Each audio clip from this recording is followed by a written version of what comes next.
was the fact that it was a sub $100,000 car. Yeah, it was 68 grand when it come out. You didn't. No, 64 grand. Yeah, but you didn't have to do anything to it really if you didn't want to. But you could take it out and you could keep up with all the supercars, right? Oh, when it came out in 09, it was cool, man. With a little bit of engineering, a little bit of stuff, you could do, a lot of extra horsepower in that car, and all of a sudden you were walking away from, crazy supercars. It wasn't just the horsepower though. This is a dependable platform. Hey everybody, welcome back. Welcome back to Two Car Guys and to a special episode about Nissan with John and Adam. Let's talk about Nissan. Man, I'll tell you. So we've done a couple episodes on Nissan, and I will tell you, I've had a couple of people reach out to me and say, Adam, you did this episode about Nissan structuring the deal with Honda and Mitsubishi, and you gave us an update on that. But have you seen the latest news? And I actually had to look it up. In fact, I sent it to you not too long ago. And guys, it's worse than we ever could have imagined, right? It may be one of the worst stories in the automotive industry at the moment. Ever. Yeah, ever. It's bad, right? Dude. It's bad. The numbers are horrible. Yeah, the numbers are bad. So let's start with the numbers, and then you and I can get into it, right? So just out of the gate, if you remember earlier this year, Nissan talked about a partnership with Mitsubishi and Honda, and it was really kind of being pushed by the Japanese government. I was going to say, I think it was more or less being pushed by the government than any of the brands. And essentially, Nissan didn't want to give up full control. Yes. So they walked away from that deal. In the wake of that deal, they have cut 9,000 jobs. They basically had to look and do what's called asset breakdowns, which is look at all of your assets and assess whether or not they're really worth what you think they're worth. It sounds like pre-bankruptcy is what it sounds like. Everything sounds like they're doing, basically getting ready for bankruptcy, right? Yeah. And so the asset breakdowns hit them $3.5 billion. $billion, right? With a billion. With a B. $1 billion. I thought that's two pinkies. $1 billion. So it's the worst loss in Nissan history. Oh my gosh, it may be the worst loss in automotive history. But they were originally going to post a loss this year in Q1 of $500 million, which is already an astronomical number, right? Yeah. They confirmed that the loss for this year is $5 billion US. Okay. So you're talking 10 times the original it's not the value. Worst. It's not the worst. The biggest single year loss in auto industry was General Motors at $39 billion loss in 2007. That's recent too. Yeah. 39 billion. Would they all catch on fire? Billion is in stark reflection to the struggling economy at the time. And that was because of the Takeda airbag recall. And other things, not to mention the auto industry as a whole in that time. This falls as one of the biggest automotive flops in the past 30 years, is what they're saying, according to the Nissan stuff. So yeah, I mean, it's up there. Their first quarter reports have been just abysmal, and I think we've seen. Are we saying that we lived peak Nissan? Are we thinking that? No, because I did read something not too long ago that Nissan sales were actually up 5% from this time a prior year, right? Yeah. But if you look at their assets and what they're claiming to be, from a profitability standpoint, it tells a totally different story. Yeah. And I've got to think that if they don't find a partner soon to bail them out, that might be the end of Nissan as we know it. Do you think that the Japanese government would let the Chinese take over a brand like Nissan? Because I not think in a that's million kind of years. like where they're shopping, if I remember right. I Yeah, don't know, but man. the thing is, China doesn't need them. China makes. I'm just I'm saying a waiting. Chinese company in I general get it, buying it. but I'm waiting for a knockoff 911 GT3 RS. Bro, me too, man. Like any day now. Did you see right? that one that was like if it was the base model and it was like it had the steel wheels? I was like, dude, I'd rock that in a heartbeat. Like that would Yeah. be in my driveway. Yeah, I mean, it's just they've got to do something, right? They have to do something, and unfortunately, even Nissan didn't realize how much trouble it's in, right? I think how do you think they got it's only here, going to get man? worse. How do you think they got here? Do you think it started with CVT transmissions or just very bad upper management? Like, I gotta believe it's a combination of all of that, right? And I would tell you that if you look at, if you look at what is happening with Nissan, they haven't made an exciting. We talked about this on the Nissan episode. They haven't made an exciting vehicle in a long time. Yeah, they haven't. And then the Nissan Z was probably the most exciting thing to come out, and I think I've seen like 2 of them on the road. Yeah, and again, I still think the Z platform was a great platform. It was a fun car back in my 20s, right? And I still liked it when I had my little Z, but it just doesn't fit in day to day. And I think you can't live off sports cars because that's kind of the hardest sell right now is sports cars. People want SUVs, they want big vans, they want stuff like that, stuff that us car guys maybe don't love so much. But I think it's unreal. I think if you look at it, right, Nissan had originally been one of only a couple we talked about on our Tesla episode. One of the first EVs that I can remember was the Leaf. Yeah. Right. And so they were very ahead Nissan of their time, was only one of a couple vehicles that had it was the Leaf, the Honda started with a P. I don't know what. There was a Honda. It was a little Honda thing. Fit, maybe that's it. No. Anyway, that's not a full EV. But yeah, I mean, it's just it's crazy because if you look at them, especially the dealership.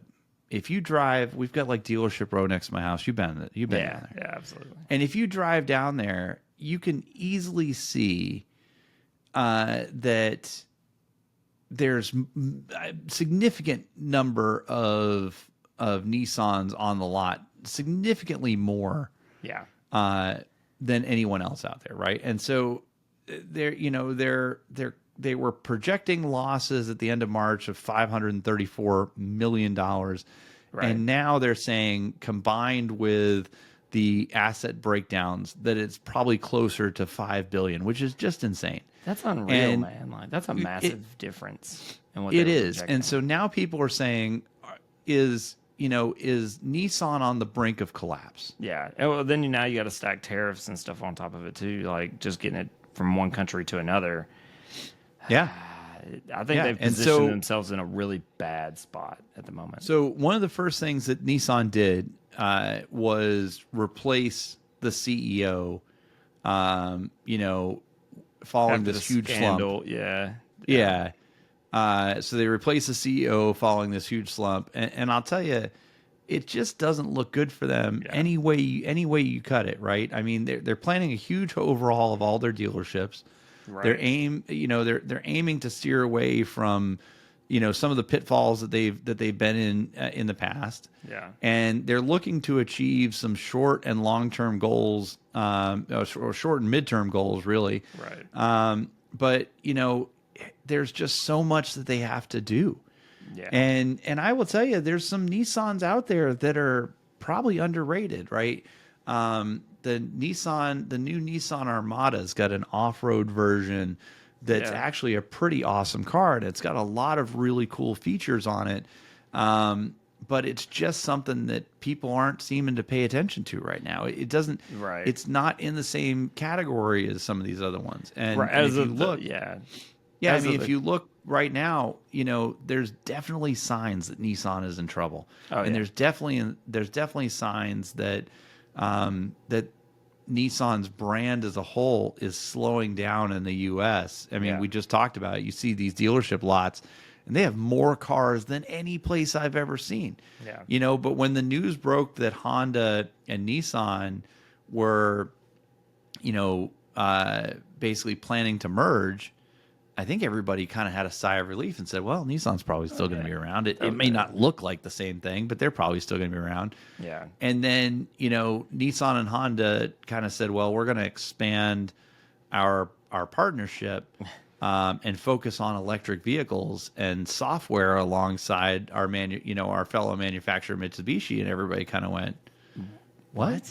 Yeah. What? Why? I don't know that was really especially in the U.S. I can't name a single, other than the Leaf, and I don't even know if they still make the Leaf. I can't name a single, Nissan or Honda or Mitsubishi EV that they sell in the United States. So if your focus was to partner together to expand your EV market, also while the the only way that place is going to go is slowing down. It is, but the only place that's ramping up right now is China. Exactly. But I mean, November they dropped the bombshell that they were laying off 9,000 employees globally, along with a reduction in production. Right, so they're already going to cut back the number of vehicles they make, which, I mean, to be fair, is probably a good idea. Seeing as I can't even park in your dealership because there's nowhere to park a customer car. Yeah. I don't know, man. That's an interesting topic in general. Is just what are we seeing? What do you think 6 months looks like for Nissan? I mean, 6 months is going to be the big either things are going to be back to kind of looking good, or they're going to be really, really, really bad. So Nissan's got a new boss, right? So their previous guy, I'll butcher his name, but it's Yoshida. Yes. He led the company since 2019. He announced his departure in a press conference, right? He said that I believe that the clarifying the direction of Nissan as soon as possible and quickly passing the baton to my successor is the way to take responsibility as CEO for this company. Yeah. But what has he done since 2019? And I look at that because it doesn't look like he's done anything that would impress us as car guys. The cars they've released have been mediocre at best. I don't think they've done anything that's been like, oh my gosh, that's just top tier. They've been so They're close. living on the 2009 cars. I mean, they've been all so of the close, platforms. Right? So we talked about this in a previous episode, right? The stuff that really makes headlines, the stuff that people really care about is the industry disruptors. Yeah. And when you had people that were, driving Porsche GT2 RSs and they were, clocking them on the Autobahn, right?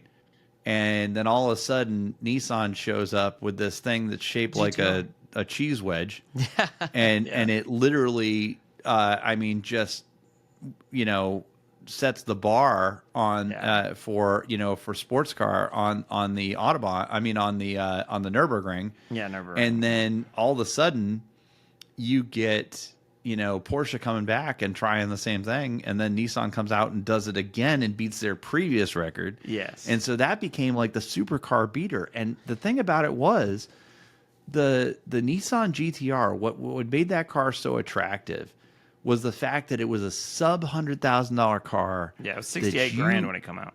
You didn't 64 grand. But you didn't have to do anything to it really if you didn't want to.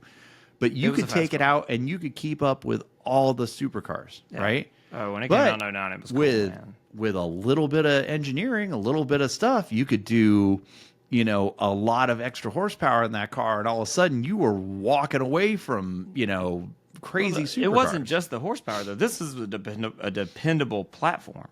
Dependable platform. Very dependable platform. The 370Z did have some dependable platform. Yeah, they did have some issues early on with like bell housing and stuff like that. But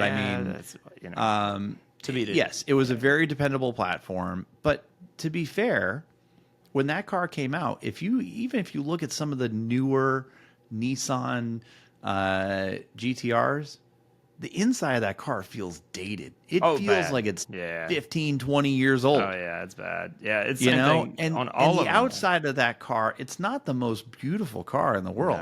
No. Now I will say the latest gens have a more sleek, a more smooth look to them. But it was a big car too. It was not. It was a very big car. Yeah, you put it next to the Gran Turismo, and they were the same size, and those are big cars. Yeah, it's a big car, and it's tall too, right? Yeah. I mean, everything's tall compared to the McLaren, right? The McLaren sits like on the ground, but you compare that thing to like a 911, and it sits above a 911. I mean, it's a big car. Like it's like Bugatti size. You know what I mean? Like it's an oddly sized car for what it is. You know, but I mean, industry disruptor. You had this vehicle that literally was, I mean, something that people could get into and start to have, and they were accepted into the supercar community, right? And they could keep up with the supercar community, and it was rare enough and exotic enough, if you will, right, that it was kind of like the R8s of the world, right? When the R8 came out, it was considered to be like Audi's supercar. Right. And honestly, it was like you had that car and they had it for a few years. They didn't facelift it enough. I got to be honest with you. They didn't really do enough. No, it wasn't. They did a Nismo edition, right, which was kind of cool. But they didn't really facelift that car enough. And then they just like sunset it. Yeah. And now what do they have? They have passenger cars and a Z, and the Z is not. No, it's a 370Z with the twin turbos, basically. I mean, that's what it is. Yeah, it didn't change. It's the same. It's not a big seller frame, but it wasn't a disruptor. Like we said before, they were living off of that. We came in and we're a disruptor. The Z when it came out was polarizing, and stuff like that. Now it's just it's a sports car. There's tons of them out there now. They've got huge competition now they didn't have before. If you look at cars in that sector, right? Yeah. I think their direct competitors probably a Supra, maybe the GR86. The GR86, the BMW M2. M2 is kind of stretching it because it's got it's a backseat car too. Yeah, so M2 would be a GTR competitor, I would think. Things like that. I'm talking about like the Nissan Z competitor, right? Oh, the Z, yeah. So and what's crazy when you think about that, right? So the Supra is I'd rather have a Supra than a Z. Absolutely, I love the platforms better. We talked about this on the other episode. Because it's got a BMW drivetrain in it. It's bad to say that the BMW drivetrain is way better than the Z drivetrain, which is way better. Interesting. But there's so many things out there now that in that sector that I think flip the bill, even for the GTR. And even in their truck sector and their SUV sector, they're just kind of a watered down version of what they were. You know what I mean? To me, I don't think when they come out with the Murano, it was something totally different. It was you could get a convertible in that thing. Yeah, the Murano was an interesting car, and then when they announced that they could do a convertible SUV, that was kind of like crazy. That's pretty wild, and it was a disruptor. I remember when Top Gear did an episode about trying to build a convertible SUV and how ridiculous it was, and then all of a sudden Nissan's like, we can do that. Yeah. Oh yeah, we got this, no problem. And sure enough, they did it. And it was interesting to see one because it was a weird looking thing on the road. It was. I mean, and for those of you who are interested in weird stuff, Range Rover actually built an Evoque convertible. Yeah, convertible. Yep, I remember that too. So that's another weird one. Great time to live, right? I don't know why, but if I found one for the right price, I'd probably buy it. Hey man, under like a $10,000 to $15,000 one, I'd probably buy it. It'd be kind of cool. I don't know why. It's probably not going to be the most reliable car, but I'll buy it. But Range Rover, I think it's the it's the Z in Range Rover for reliability. You know what I mean? Like, It's not great. But so here's the thing, right? So, with everything that happened, Nissan reduced jobs by 9,000 employees. Yeah. Then they came back and said that by the end of 2026, they were going to shut down 3 factories worldwide, and so that's even more job reductions coming up. That's the reduction of vehicles that are being put out, right? And the thing is, the company intends to reduce vehicle development timelines from 52 to 37 months, meaning that right now they're trying to speed up vehicle production, right? Yeah. But the stuff they're focusing on is crap. I don't think they're focusing on the Nissan Qashqai, which we don't get here in the United States, and the Nissan Juke, God. and they're focused on both those because they're two of the best selling vehicles in the UK. I'm sorry, the Juke is one of the ugliest vehicles I've ever seen. I've never liked that car. I didn't like it when it came out. And one of the things that frustrates me about that car is what should be the headlights or the fog lights and turn signals, and what should be the fog lights or the headlights, and it's just nothing about that car looks good. I think it's kind of neat. A buddy of mine put some different wheels on his, and he tracked it for a little bit, the little Juke Nismo. And I actually thought, but it's like an SUV. Looking. Yeah, but it's neat. How's he tracking that piece of junk? He did it. Yeah, he put it in a guardrail at Road Atlanta. Justin, if you're watching this, things happen. But yeah, but he Don't tracked worry about that part. We'll leave that part out. We will delete that. I mean, to be fair, you tracked a Mini Cooper and had a terrible time with it. So I mean, you know, you can track anything. I mean, there is a whole series called 24 Hours of Lemons, right? Yeah. So you can track anything. Yeah, I mean, if it's got wheels, it can be on a track. I honestly think that if they're going to put time and attention into rebranding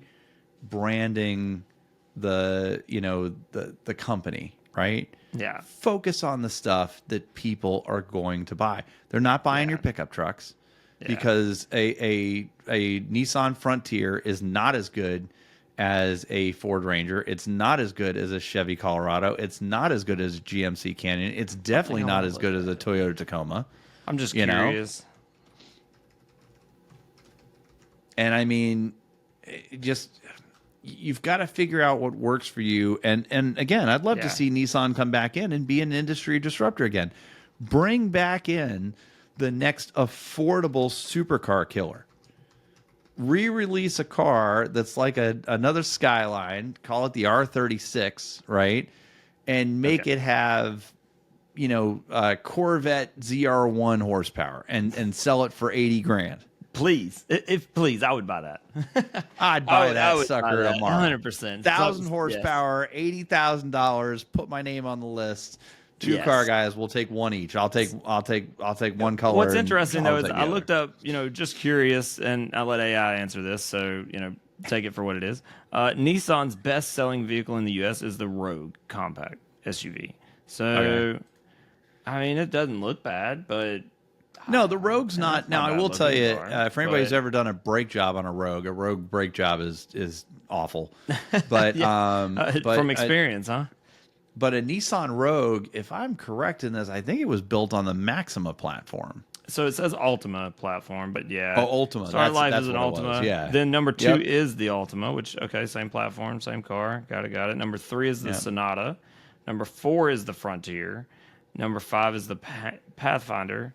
Number 6 is the Nissan Kicks, and that's pretty much their Notice how you didn't say the Juke. The Juke ain't on that list. Ain't even on the list, bro. Piece of crap.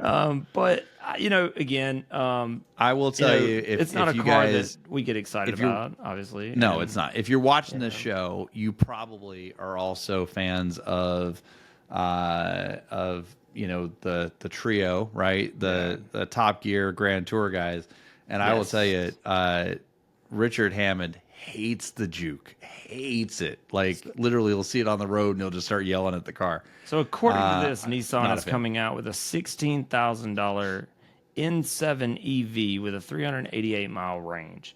So, if that's the case, it's cheaper than a used Model 3 with the same range, right? So that would be the cheapest available car. Yeah, cheapest available car in the, I think, period.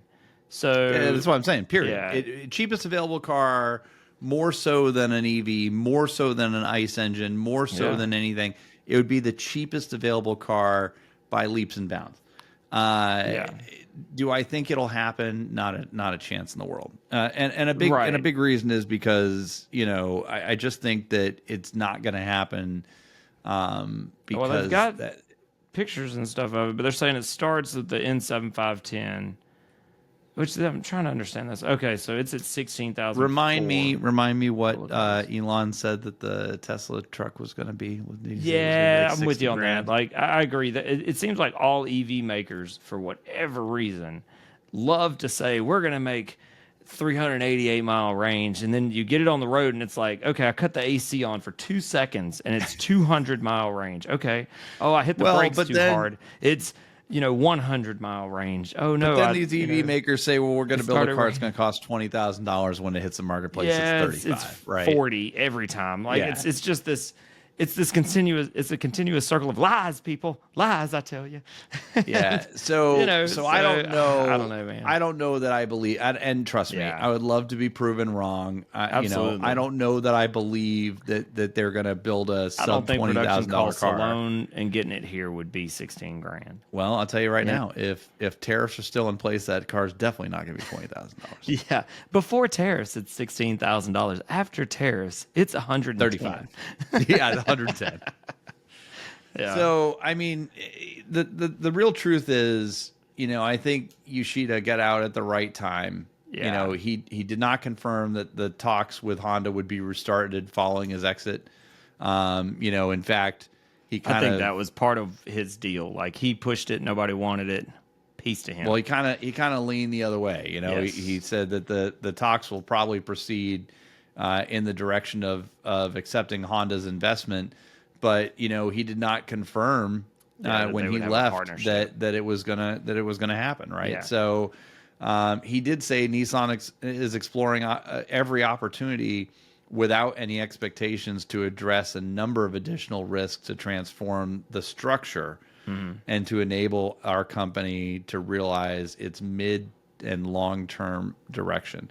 And the thing is, I mean, is the short-term goal just surviving?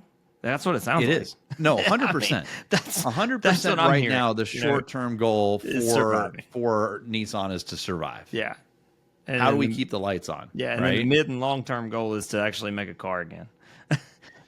I mean, it's got to be to innovate, right? The mid and long-term goal has to be, how do we innovate and get beyond what we're doing right now? Or get back to your core principles, because it seems like they're so far from their core principles right now that it's like this company could be something big again. You know what I mean? Like, they had to suck to get better, right? So maybe it's weird, because when I think about Honda, right? Honda is synonymous with reliability. You think about Ichiro Honda, right? Seiichiro. So Seiichiro, when he came out of World War II, he looked at the Japanese landscape and said, we need cheap transportation. He started building Honda motorcycles, right? And they had one of the most successful motorcycles ever built. And they ran a campaign that said, you meet the nicest people on a Honda. And when they went racing for the first time, they didn't win, but all of the motorcycles finished. And what was crazy about that was, this is in a time where reliability wasn't necessarily a thing. Yeah. And they became known as a very reliable, motorcycle and thus car, when they started building cars. And when you look at Nissan, Honda as a whole, when you look at Honda, it was just one of those cars you knew was always going to be reliable. Yeah. Toyota is very much that same way. But, Toyota kind of branched out a little bit and said, we're gonna continue making reliable vehicles, but we're also gonna make fun vehicles, right? And so they started making the Tacoma, which they pushed to do off-road stuff with, and the 4Runner, which was, again, a very adventurous, very off-road vehicle. Yeah, they had the what was the other one? That was Nissan, actually. I'm thinking of the Pathfinder. That was kind of the same thing. It was like the fun off-roady car when I was in high school. The Pathfinder with Nissan was the answer to those cars. Those cars, right? And Nissan had the Xterra for a little while, which I always liked that car. That's what I was thinking of. Yeah, the Xterra was a very rugged version, right? Where you had like washable floors and you had places to like connect lights and all kinds of stuff. That was also during the time of the Avalanche. Think of the directions people went, or what was the Pontiac version about? The Aztec. Absolutely. The Aztec, yep. Oh yeah, some cool vehicles at the same time, but I think that the Xterra. I think the Aztec is still rated today as one of the worst vehicles ever produced. The ugliest vehicle ever produced. I read an article where the guy said that he was on the team that built the Aztec, and we should do a video on this. And he basically said that we met every goal as a company on that car and was super proud of it. And it's like, because there was no direction outside of that group. So it was like, this is the future. Because, I mean, when you're developing cars, I guess you got to kind of have direction. And, you know, if you meet every goal, that's a problem. You know, I think nobody's pushing back, right? It's like, no, maybe we shouldn't do that. You know, there was none of that.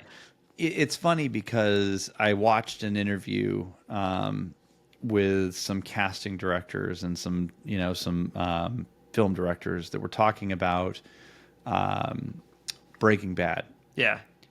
And they had said on Breaking Bad that, you know, they were very thoughtful and methodical on what vehicle they chose for each person. Yeah. And they wanted to portray Walter White in the beginning of that as this like loser and this, you know, he was worthless. And the car that they thought would represent that the best was the Pontiac Aztek. And I was like, wow, all right. So, it makes you want one, doesn't it? Like just a little bit, just a little bit. I'd get one. Not at all. I'm looking them up tonight. So Nissan has always been, you know, behind on that, right? So their Pathfinder has never been as good as a 4Runner. Right. The Nissan Frontier has never been as good as a Toyota Tacoma, and definitely not had the same resale as a Toyota Tacoma. Right. You know, and so the question is, where do they go from here?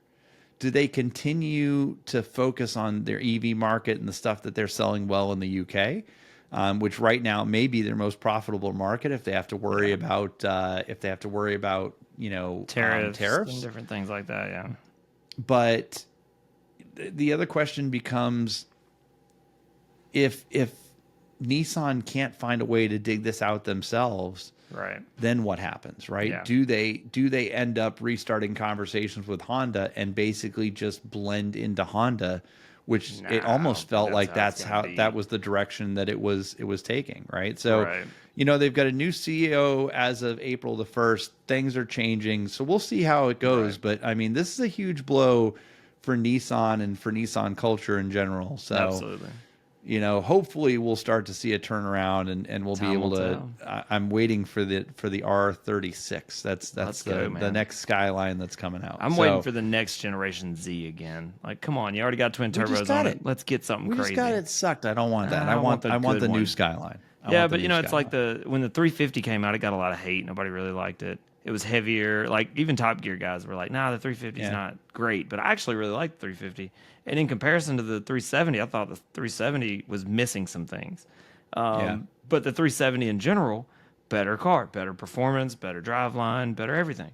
The new car, it kind of missed the mark on all of that until the Nismo came out. And now it's like, maybe the Nismo, but I haven't driven one. So until I drive it, we'll see. I'm not a huge fan of the transmission options. I don't think they have a manual for the Nismo now. So it's I don't know if they do or not. I'd have to look that up. So like if they did away with that, that's their core. That's how far away from their core they really are. Yeah. Like, you know, but anyways, time will tell. We'll see. We'll see. We'll see. So hopefully we'll have some more good news for you guys coming up soon. Absolutely. And as we always say, if you made it this far in the video, thank you for watching. Make sure you're liking, subscribing, hitting the bell so you get notifications. We do all kinds of cool stuff on this channel. It's not always just about podcasts. We do a lot of stuff on location and working on our John cars. and I have been building out some cars recently. Yeah. So we got a couple project vehicles we're working on. So you know, make sure that you're subscribing to get that content, and make sure that you are leaving comments below to tell us, you know, what you want to hear, what you want to see, and we'll keep making that. And content. tell us if this sucked. If it sucked, we're cool. Let us know. I think if it sucked, it's probably John's fault. So my fault, you know, I completely understand. I take 100% responsibility for the suckage. So if you like this video, I'm Adam. This is John. If you didn't like this video, I'm Michael. That's Terrence, and you know, we'll just moving on. Right. But hope everybody you know is enjoying this stuff, and we look forward to making more content for you guys. But with that being said, I'm out. Peace, guys. Peace. See ya.